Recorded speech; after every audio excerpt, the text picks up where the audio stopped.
Peggy 12.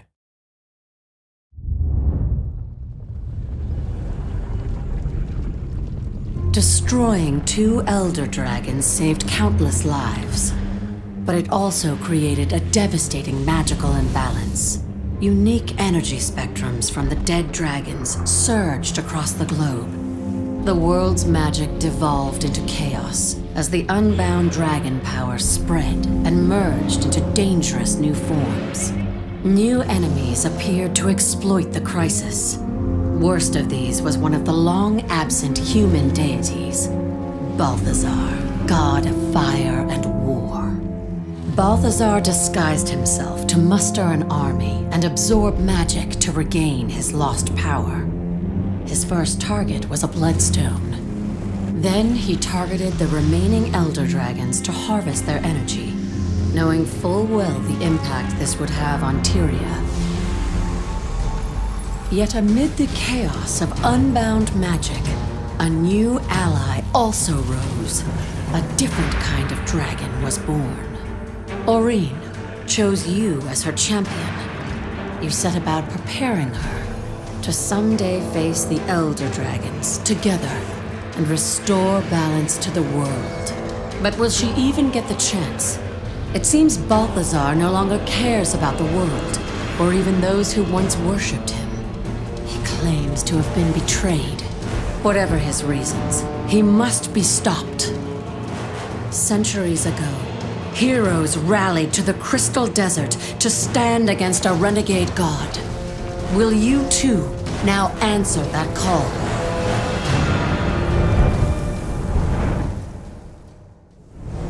Hello everyone, and thank you for joining us today as we announce the next expansion for Guild Wars 2.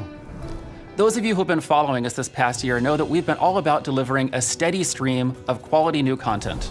We shipped a full season of Living World, 6 episodes with 6 new open world zones, plus new fractals and raids, PvP and World vs. World updates, legendary weapons and armor, and more. Well, we're not letting up the pace.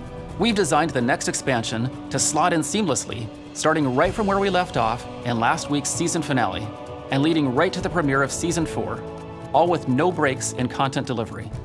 So today, as we announce the new expansion, keep in mind that this also kicks off another season of live content. Another cool thing about Guild Wars 2 expansions is that they're easy to get into. They don't invalidate existing rewards, they don't invalidate existing content. New players can join the game and enjoy the same content as everyone else. That's a big deal. So last time we announced an expansion, we talked about all the things we were doing to make that vision a reality. Reworking some game systems and adding new forms of character progression, things like that. But that's not what we're here to talk about today. This new expansion is all about content. At the end of the last expansion, we killed a second Elder Dragon. That victory saved the mortal races, but at a steep cost to the world. Into this chaos, a new adversary has come. We thought that the human gods had left Tyria, but one of them is walking among us. Balthazar, the god of fire and war. He's building his forces, and he seems hell-bent on killing elder dragons. If the gods really abandoned Tyria, why has one of them returned? Why did he disguise himself and absorb the power of a bloodstone? What's his plan? Today we'll reveal where we're going next with the story of Tyria. We'll travel to a long-lost land, and we'll introduce some fun new ways to play the game. Let's take a sneak peek.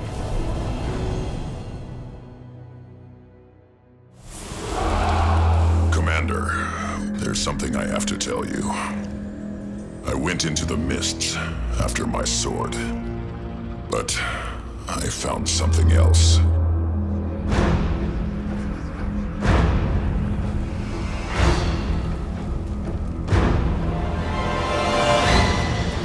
Refugees are pouring in from Alona. If he kills an Elder Dragon, Tyria will never recover.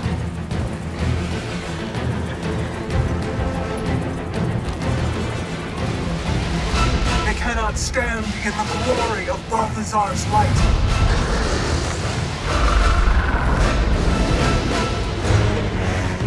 I'm right this wrong.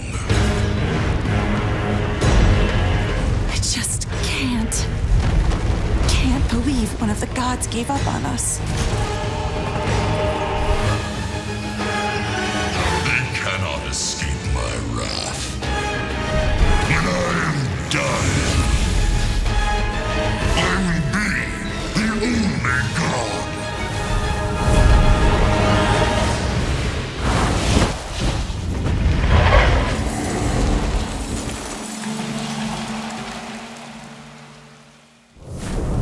The next expansion for Guild Wars 2, Path of Fire.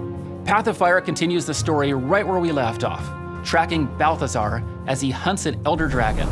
We're adventuring into the Crystal Desert for the first time since the original Guild Wars. This is the same Crystal Desert where the friendly dragon Glint once lived. The same Crystal Desert where humans once went to commune with their gods. It's been cut off from the outside world for 250 years, and now it's time to return. Path of Fire contains 5 new open world zones. They're huge. These are the largest zones we've ever shipped. And because there's so much land to cover, this is the perfect time to introduce mounts. The Raptor, the Springer, the Skimmer, and the Jackal. Each mount has its own unique movement ability, and you can use these abilities to explore every nook and cranny of the desert. We're also introducing 9 new elite specializations that will evolve your profession with all new tactics and combat abilities to master. These are the core features of Path of Fire. We'll talk a bit about each of these today, and then we'll tell you how and when you can play all this for yourself.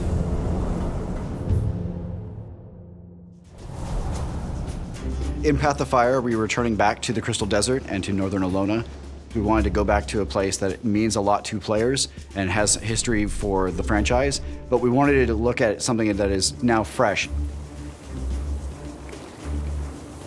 The last time we visited the Crystal Desert was in Guild Wars Nightfall. That was 250 years ago, so a lot has changed in that time. There are iconic locations and landmarks that will be very recognizable for players who are familiar with the Guild Wars franchise, but at the same time, we're building the lore and the story in such a way that if you weren't there for the beginning, it's absolutely fine. We're going to help bring you along for this ride. There's a crisis going on in Alona, in an area that we have not been back to in 250 years. Path of Fire starts with reports that Balthazar has been wreaking havoc in the desert. Balthazar is the human god of war and fire.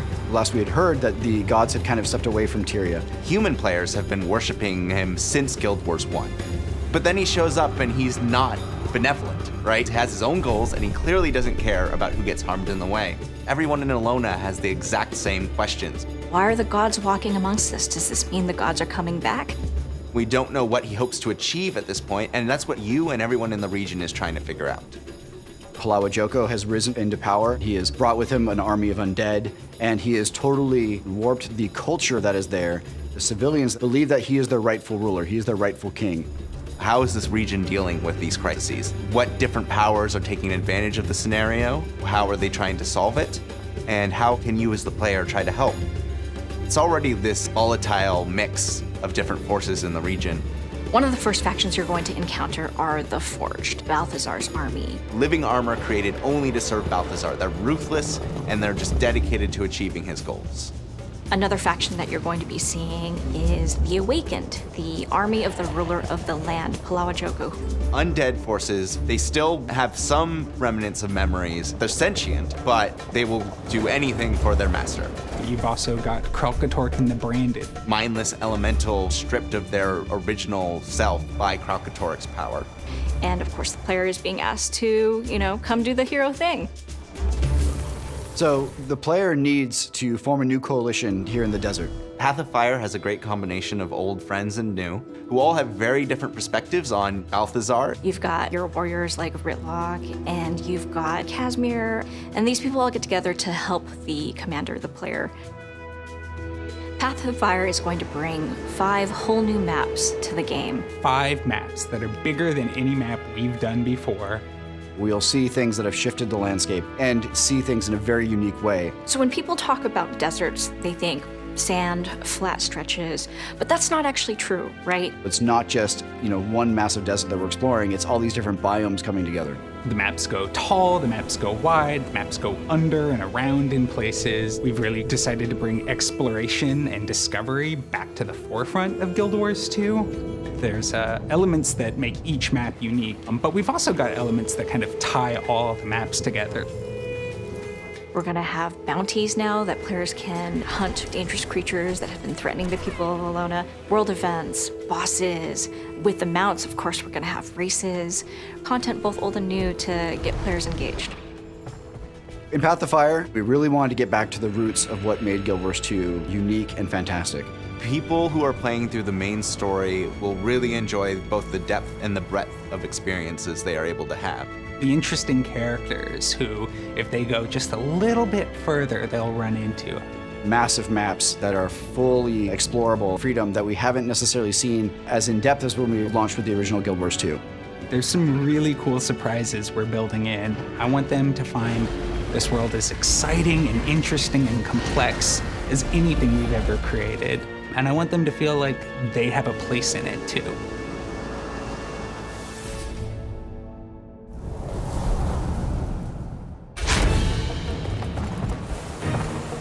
In Path of Fire, we wanted to build upon the mastery system that we started with Heart of Thorns. So we're introducing mounts for the first time into Guild Wars 2. Historically in games, mounts are about traveling fast. To us, mounts are so much more. A phrase we use a lot in the office is the joy of movement. It should feel exciting to move across the Alolan Desert in a variety of ways. Each mount has its own movement ability, its own places that it can get to and no other mount can. It really just kind of strengthens that feeling of exploration that we go for in our maps. Mounts are designed to be these companions that you have that are helping you traverse the world, but in addition to that, they're part of our mastery system. So it's additional horizontal progression. The idea here is that the mounts themselves are your ally. They're not just a creature that you're riding, they're a companion that's taking you on this journey that allows you to get across puzzles in ways that we hadn't thought possible before now. The first mount that players get access to is the Raptor, which has this enormous leap. It can jump across canyons and over roofs. This can be used to reach areas that might be off limits normally to a player. Mounts are not really intended to be a combat tool, they're more of a movement tool. But all of the mounts have a single skill that they can use to engage you into combat. The Raptor's engage skill is this tail spin. It can like pull enemies together, so it's really good for starting off big fights. The next mount most players will encounter is the Springer, which is kind of like a mutant bunny or a slightly cuddlier jackalope. It has this leap that takes it up really high in the air. It's a charged up jump, and the longer that you charge it up, the higher up you'll go. And it can also be used to get access to some really fantastic stuff. The Skimmer is a really interesting mount. It's this manta-like creature with undulating wings and a strange mystical vibe. He always hovers some distance over the ground. That means he also hovers over things like water or other things that normally would stop your motion. If you're interested in getting to the most forbidding areas, it's going to be really awesome to have the Skimmer. The Jackal is a beast all unto itself. It's created with magical energies, it's living dust. Its primary movement tool is to blink forward a very short distance, so you can use it to cross short gaps. Unlike the Raptor, he's able to change direction in midair, so you can solve certain puzzles that need precise directional movement. I think there'll be some really interesting things for players to do. Each mount is a tool. When you come to a space, there's different ways to get through the same places, different ways to approach. There's something really fun just about being in the Crystal Desert, moving in this way. And that just opens up the possibility of building places that aren't like anything players have seen in Guild Wars before.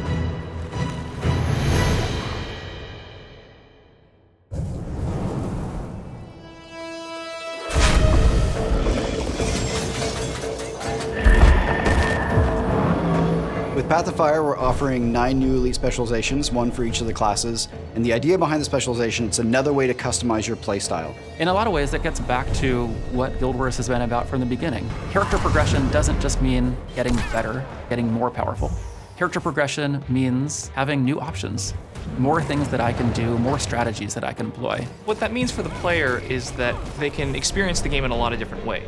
Path of Fire will present you with the options to play the profession that you've known and loved in a new fashion, and in doing so, shake the world up a bit.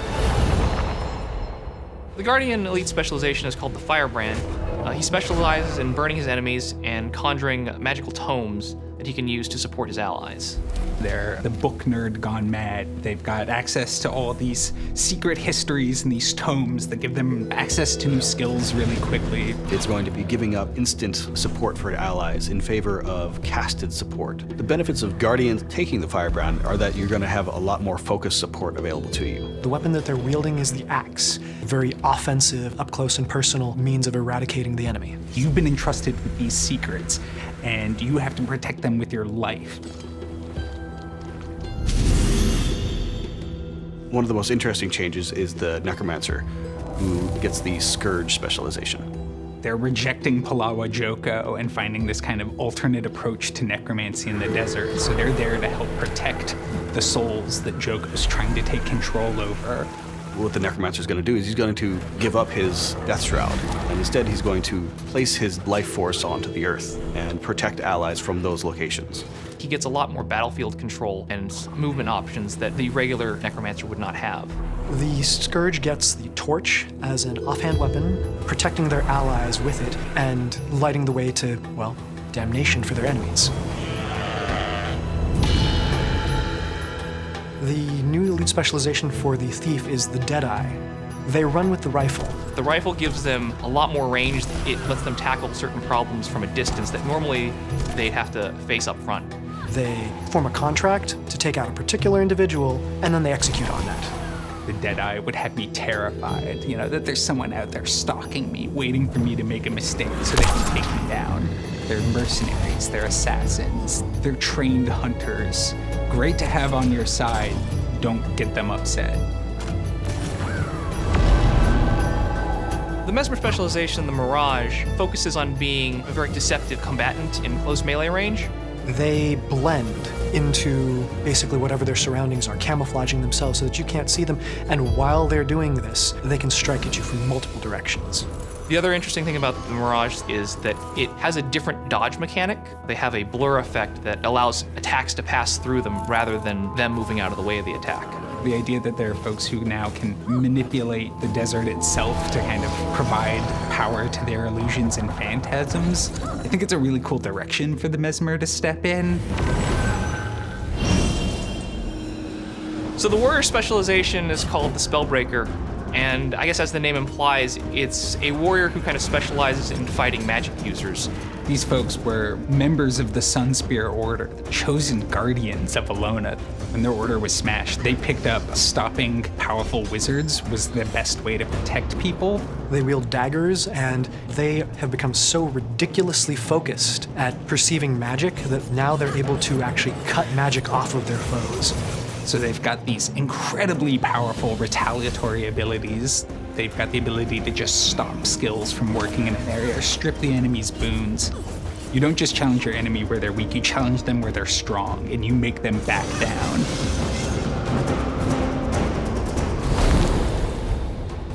The Weaver is an elementalist who has decided that they are going to specialize in the desert in wielding multiple attunements at once. Elementalists normally cycle through their magic one after the other, but the Weaver is combining them and creating these new elements out of the two, this kind of hybrid magic. The Weaver can have 2 fire skills, 2 water skills, and then a 5th skill that is a fire and water skill simultaneously. The weapon that they're going to be wielding is one that elementalists have long requested, the sword. So they will be picking up the access to imbue their blades with sabers of lightning, earthen hilts. Playing a Weaver has this really interesting rhythm to it that is really cool. You can really surprise your opponents, catch people off guard, and keep a sense of flexibility. Your enemy doesn't know what you're about to do, and I think there's something really cool there. The Soul Beast is our ranger specialization that allows rangers to combine their spirits with their pet.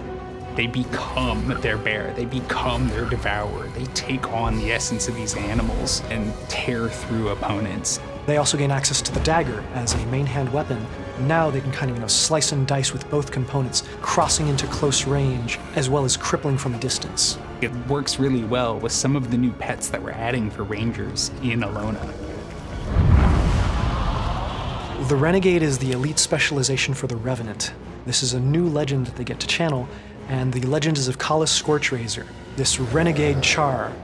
And she kind of bestows on the player her rebellious spirit that she used to overthrow the Flame Legion. And what this kind of manifests as is the ability to ambush opponents. You can summon members of her char warband to bolster your allies, or you can fire arrows into a portal into the mist that come out of a different portal behind the enemy. What's really exciting about the Renegade is the idea that standing up to powerful, intimidating foes because you know what's right and you know you'll win in the end. The Hollowsmith is the engineer's elite specialization. They take a very clean look at energy, light in particular, and find ways to bend it to enhance their strikes. He can have this kind of interesting multi-weapon playstyle.